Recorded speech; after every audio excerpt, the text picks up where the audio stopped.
If you want to be a pro in old school RuneScape, then the Quest Cape is one of the first major milestones, and the Fragment of Seren is likely going to be one of the final bosses that you need to defeat as part of Song of the Elves. It's a pretty difficult boss, but achievable for any player with reasonable stats, the correct gear, and by following the steps in this guide. I'm confident you'll be able to get it done on your first try. If I could do it, I'm confident you can too. My aim with this guide is to not waste any of your time and give you all the information you need to get this quest ticked off. If you want to see more like it, make sure to subscribe. Now let's get started. Starting with your equipment setup, you'll want to be kitted out with the best magic gear you have. My setup is full Arims and a Trident of the Swamp.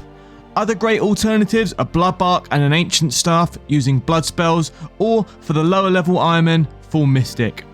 Obviously, kit out the rest of your inventory with the best magic attack and damage boosting kit you have, prioritizing magic damage.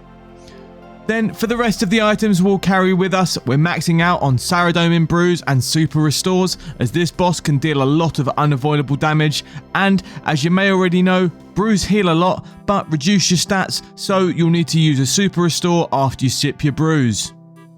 As always, bring an emergency teleport to save the 80k equipment recovery fee, but if you stick to this guide, you shouldn't need it. Now you're all kitted out, let's begin the fight. The Fragment of Seren primarily deals damage with range and melee, but she won't attempt to melee you unless you manually enter her melee range. Her melee attack is a big hitter, so use your Protect from Range prayer and always stay out of melee range. Protect from Range does not fully block damage here, but it will massively reduce the damage you take. You'll also want to keep your best magic offensive prayer up, either Mystic Might or Augury. You'll need to be aware of her 4 special attacks. She goes through these attacks in order, usually after 3 of her normal attacks. You'll know a special attack is coming as she announces it overhead.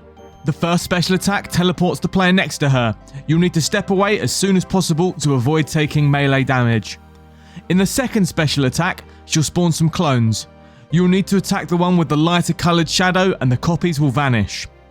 For the third, the fragment spawns some red crystals to heal her. These can be killed in one hit by any weapon. Experienced PVMers could bring a blowpipe or darts for this due to their faster attack speed, but just focusing and killing them with magic works fine for most players. The final special attack can take you out instantly if you don't prepare for it. She'll teleport the player to her and charge an unblockable attack, dealing damage equal to a very high percentage of your maximum HP, so make sure to brew up.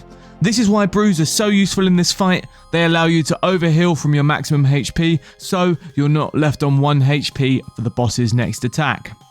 That's all of the boss's attacks, but there are some other bits of essential knowledge that you need to keep in mind. As the fight progresses, the boss's attacks get faster and more powerful, so make sure you don't get comfortable and always pay attention. Try to keep your HP close to or above maximum at all times, so you don't get caught off by the big hitter attacks. Always remember to restore your stats after brewing, especially if you're using blood spells, as being below the required casting level for the spell could mean that you're unable to cast it. If you're struggling to heal up after the 4th special attack, there are some great methods like using the Redemption Prayer or Phoenix Necklaces to restore your health, as these automatically heal you after you reach low HP. If you need any more help with this boss, like Iron Man setups, or have any other handy bits of information to help the people out, let me know and share your knowledge in the comments section below. If you've made it this far, as always, please drop me a like and subscribe to the channel and share this to your friends who might find it useful. I'm still a small channel, so every single piece of engagement really helps me grow and share my content with the people who need it most. Thanks for sticking around. See you next time.